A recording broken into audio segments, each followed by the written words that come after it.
is believed to be the mastermind of the attack. He's also known as the Guest.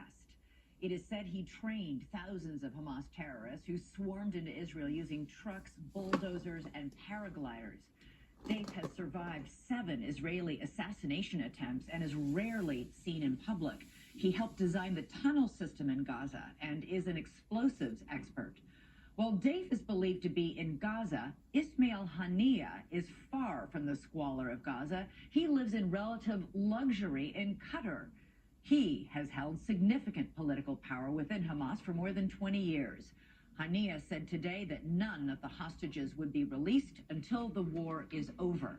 For more now on what it will take for Israeli forces to capture these 2 Hamas leaders, we're joined now by Matthew Levitt.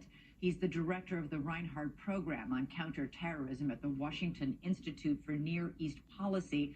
He's also the author of the book Hamas, Politics, Charity, and Terrorism in the Service of Jihad. Matthew, good to have you here. You know, both these men are similar in some respects. They were both born and raised in Gaza. Both are university educated. But while Haniyeh is the public face of Hamas, its leader, Deif is rarely seen or heard. First of all, it's a pleasure to be here. I'm sorry it's under these circumstances. Look, Hamas has multiple leaders. That is a cadre of leaders for different types of purposes. It has leaders for its political and social and religious activities. It has leaders for its militant and terrorist activities. There are some in the world who see these as disparate wings, separate. In fact, they're all part of one uniformed organization. Mohammed Deif is a longtime leader of the Qassam Brigades, which is the terrorist wing of Hamas, which took on much more military-style responsibilities and capabilities ever since Hamas took over the Gaza Strip by force of arms in 2007.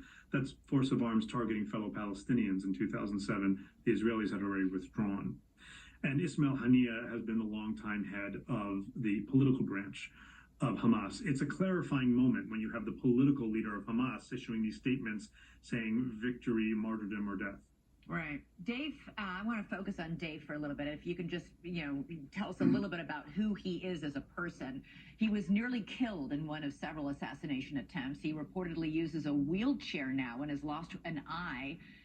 It's also said that he refuses to use all modern technology, which will make him hard to trace. The Israelis have tried to kill Mohammed Deif several times because he's a senior leader in the Qassam Brigades, a senior commander, and is behind several specific plots and, more importantly, several kind of innovations in how Hamas has done things, including their tunnel systems. I'm not here talking about the tunnels dug to smuggle items from Egypt on the western side, but the attack tunnels smuggled from Gaza into Israel for the purpose of carrying out attacks on the eastern side. Some say he lost a finger, some say he lost an eye. Most people say he's in a wheelchair, but he hasn't been seen in many years. And it's believed that he does stay off modern communications because he understands that Israelis or others would be able to target those. And he's not the only commander, but he's one of the key people whose names we know. And he's got his nickname as the Guest because he moves from house to house so often, staying only a short time at each place. How hard is it going to be to find him? It's going to be very hard to find him. It's going to be hard to find any particular individual.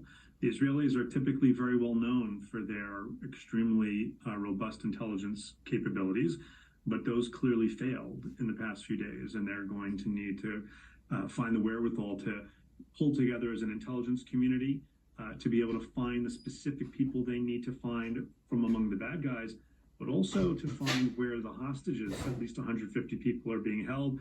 About 120, we think, by Hamas, and about 30 by Palestinian Islamic Jihad, not only to try and rescue them, but also to try and avoid hurting them while finding the Hamas terrorists. I do think it's ironic that Haniyeh last was known to have been living in Qatar. So the attack that he approved and is now, all of the Palestinians in Gaza are now paying the price for with the retaliatory bombings from Israel. He's not even there by many accounts. He's someplace else entirely.